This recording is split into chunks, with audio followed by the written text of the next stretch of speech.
کیا صرف غلط بیانی پر وزیر اعظم کو نااہل کیا جا سکتا ہے تو پھر اسمبلی میں توڑ پھوڑ اور ایوان کو تماشا بنانے والوں کو کیوں نہیں؟ اسپیکر پنجاب اسمبلی کا یہ موقف کس حد تک درست ہے، کس حد تک درست نہیں ہے؟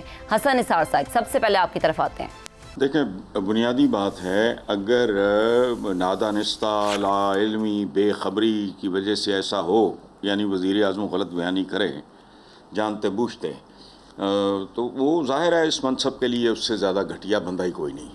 اچھا، اب ذرا غور سے دیکھیں، بہت مائکرو لیول پہ سوچنے والے لوگ ہیں ہم۔ روٹی کپڑا مکان کے نعرے سے لے کے پاکستان کو ایشین ٹائیگر بنانے تک ہر وزیر اعظم جھوٹا، ایک ایک کا نام لے کے پتہ کریں۔ اچھا، رہ گئی اسمبلی میں توڑ پھوڑ اور ایوان کو تماشا بنانا، تو یہ نیک کام تو دن رات سر عام پورے پاکستان میں جاری ہے، راؤنڈ دا کلاک جاری ہے۔ نیم اینی تھنگ، اقتصادیات سے اخلاقیات تک، لا اینڈ آرڈر تک، یو نیم اینی تھنگ۔ اچھا، اسپیکر بیچارے کی مجبوری ہے۔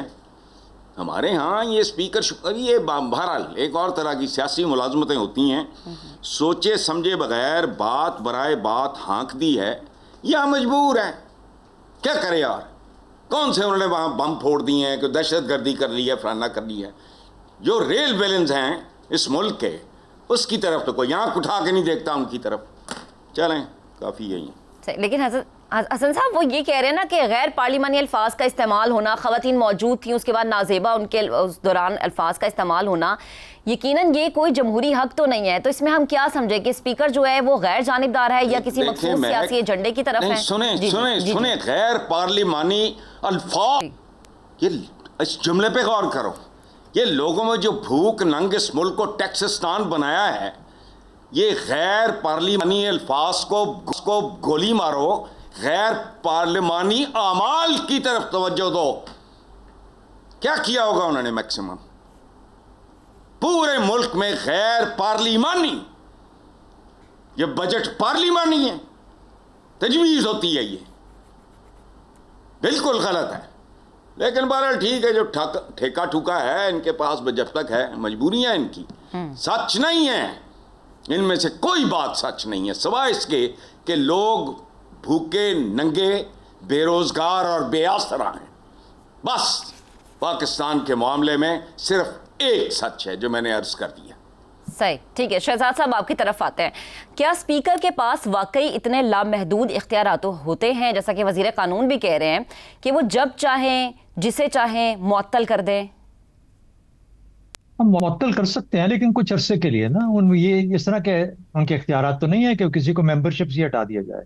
اچھا، یعنی وہ بھی تو آئین اور قانون کے نیچے کام کرتے ہیں نا۔ دیکھیے، اب یہ constitution of the Islamic republic of Pakistan ہے، جی، یہ بتاتا ہے کہ اسپیکر کا کیا کام ہے، لوگوں کو کیسے الیکٹ کرنا ہے، کیسے ان کو ڈسکوالیفائی کرنا ہے، کون کوالیفائڈ ہے، کون ڈسکوالیفائڈ ہے۔ 62A 63 کا شور مچاتے ہیں سب۔ 62A کوالیفیکیشن کرائٹیریا ہے، 63A ڈسکوالیفیکیشن کی وجوہات ہیں کہ کون آدمی پاکستان کی کسی اسمبلی کا ممبر بن سکتا ہے، یہ کوالیفیکیشن کرائٹیریا ہے، اور کون آدمی پاکستان کی کسی اسمبلی کا ممبر نہیں بن سکتا۔ یہ کہیں نہیں لکھا ہوا کہ ممبر بننے کے بعد اس کو میں اپنی مرضی کے مطابق ہٹا دوں، جو یہ ہو سکتا ہے دنیا بھر میں شاید کہیں نہ کہیں ہو رہا ہوگا، لیکن وہ پھر ڈکٹیٹرشپ اور آمریت کے زمرے میں آتا ہے، وہ ایک جمہوری قدر کے طور پہ نہیں دیکھا جاتا۔ اس کے لیے بے شک ایک اسپیکر صاحب، ہمارے یہاں نیشنل اسمبلی کے اندر بھی یہ ہوا ہے کہ 10 دن کے لیے، 14 دن کے لیے کچھ لوگوں نے ایسی حرکت کی، ان کو کہا جی کہ میں اب اگلے 14 دن کے لیے نہیں آئیں گے۔ لیکن یہ کہ اس کی سیٹ کو معطل کر دینا، اس کو معطل کر دینا، یہ پاکستان میں بھی نہیں ہوا۔ صحیح، یعنی پاکستان میں نیشنل اسمبلی کے اندر جہاں پہ آپ نے کیا کچھ نہیں دیکھا، یہاں صدر پاکستان اپنی تقریر نہیں کر سکتا، کوئی بھی صدر ہو نہیں کر سکتا۔ یہاں وزیر خزانہ اپنی بجٹ تقریر نہیں کر سکتا، کوئی بھی وزیر خزانہ ہو۔ یہاں پر لیڈر آف دا ہاؤس یا لیڈر آف دی اپوزیشن اپنی تقریر نہیں کر سکتے نیشنل اسمبلی کے اندر، کوئی بھی ہو۔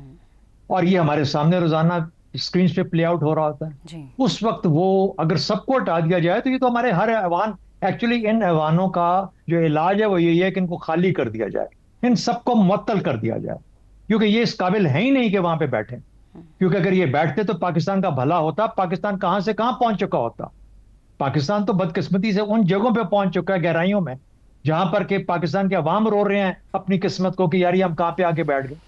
دیکھیے تائیوان، ساؤتھ کوریا، جاپان، یہ سب کی سب اسمبلیاں ایسی ہیں. پاکستان کی اپنی اسمبلی مشرقی پاکستان کے 1956 میں اسپیکر کو مار دیا گیا، کرسی اٹھا کے ماری اس کو. کہنے کا مطلب ہے کہ آپ یا جمہوریت کو بچاتے ہیں یا اپنی مرضی کو بچاتے ہیں.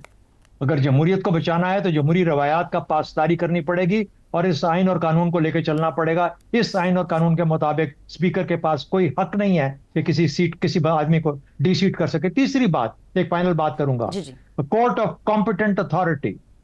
اگر یہ دو چیزیں اویلیبل ہیں، مورل ٹرپیچیوڈ جس کے اوپر لوگوں کو ہٹایا گیا، مس ڈیکلریشن جس کے اوپر کہ آپ نے بننے سے پہلے ڈکلیئر نہ کیا اپنے ایسیٹس کو یا اپنی کسی ڈگری کو یا اپنی کسی نیشنلٹی کو، جو کہ سب ہماری مثالیں پچھلے 5-10 سال میں موجود ہیں ہمارے پاس. صحیح. تو ان کے اوپر پھر کورٹ آف کمپیٹنٹ جو کمپیٹنٹ اتھارٹی ہوتا ہے وہ فیصلہ کرتا ہے. اسپیکر بیٹھا یہاں پہ کیا کر سکتا ہے؟ اسپیکر اپنا نظام ہی چلا لے، اپنا ہاؤس ہی چلا لے تو بڑی بات. صحیح. ٹھیک ہے شہزاد صاحب، لیکن اس میں ایک ضروری بات سمجھنے کی یہ بھی تو ہے، وہ کہہ رہے ہیں کہ میں اگر اسپیکر ہوں تو میرے پاس یہ اختیار ہے کہ میں اس ہاؤس کا جو آرڈر ہے، جو اس کا لا ہے، اس کو مجھے مینٹین رکھنا ہے. جب آپ کرسیاں اٹھاتے ہیں، مائک اکھاڑتے ہیں، نازیب الفاظ کا استعمال کرتے ہیں جو کہ بقول ان کے اسپیکر صاحب کے وہ کہتے ہیں اپنی ہر دفعہ کی گفتگو میں، جب ایسا ہوتا ہے تو ایسے میں پھر کیا کرے اسپیکر؟ سرجنٹ ایٹ آرمز ہوتا ہے، اس سے کنٹرول کرتا ہے. وہ کسی ممبر کو کنٹرول کر سکتے ہیں، فزیکلی کنٹرول کر سکتے ہیں، ہال سے باہر لے جا سکتے ہیں جو اس طریقے سے بہیو کر رہا ہو. لیکن یہ نہیں کہہ سکتے کہ تم ممبر نہیں ہو. دیکھیے، یا عوام کی رائے ہے، اس کی کوئی تقدس ہے عوام کی رائے کا. ہم تو یہی کہتے ہیں نا کہ عوام کی رائے سب سے سپریم ہے. اللہ کا نائب بنا کے بھیجا انسان کو یہاں پہ، تو اللہ کا نائب ہے تو اس کی بات ماننی تو پڑے گی نا. یہ کہاں سے ہوا کہ آپ نے اٹھا کے اپنی مرضی؟ دیکھیے اردوان نے کیا کیا، اردوان کو پسند نہیں تھا استنبول کا میئر جو اس کے خلاف صدر کے لیے الیکشن لڑنے کے لیے تیار ہو رہا تھا، اس کو اٹھا کے جیل میں ڈال دیا کسی چیز کے اوپر، کوئی ایسی اس کے اوپر لگا کے دی. تو وہ آٹوکریسی ہوتی ہے، اتھارٹیرینزم ہوتی ہے، ڈکٹیٹرشپ ہوتی ہے، آمریت ہوتی ہے، وہ جمہوریت نہیں ہوتی. فیصلہ کر لیں کہ جمہوریت ہے یا نہیں ہے. اگر نہیں ہے تو ملک احمد خان صاحب آپ نے عوام کی رائے کی بات کی، لیکن اسپیکر نے یہ بھی کہا ہے کہ میں پنجاب کی عوام کو ریپرزینٹ بھی کرتا ہوں. زیغم صاحب آپ کی طرف آتی ہوں. 26 اراکین وہ تھوڑی اکیلے کرتے ہیں، وہ اکیلے نہیں کرتے. وہ اکیلے کیسے کر سکتے ہیں؟ He is just one man. Yes. He is nobody to represent everybody in Punjab. سب کے سب وہ جو ممبران بیٹھے ہیں وہ سب ریپرزینٹ کرتے ہیں. ٹھیک ہے زیغم صاحب، کیا 26 اراکین اسمبلی کی نااہلی جو ہے اس کو ہم حکومت کی انتقامی سیاست سمجھے یا پھر آئینی کارروائی؟ دیکھیں، میں اگر جھوٹ بولنے پر سیاست دانوں کی نااہلی ہونے لگے تو ساری دنیا کی ساری حکومتیں گر جائیں گی، ایک بھی نہیں بچے گا. یہ جو ضیاء الحق کی بدروح پاکستان میں گھوم رہی ہے، آرٹیکل 62 اور 63 جو ضیاء الحق لایا تھا کبھی استعمال نہیں ہوا تھا.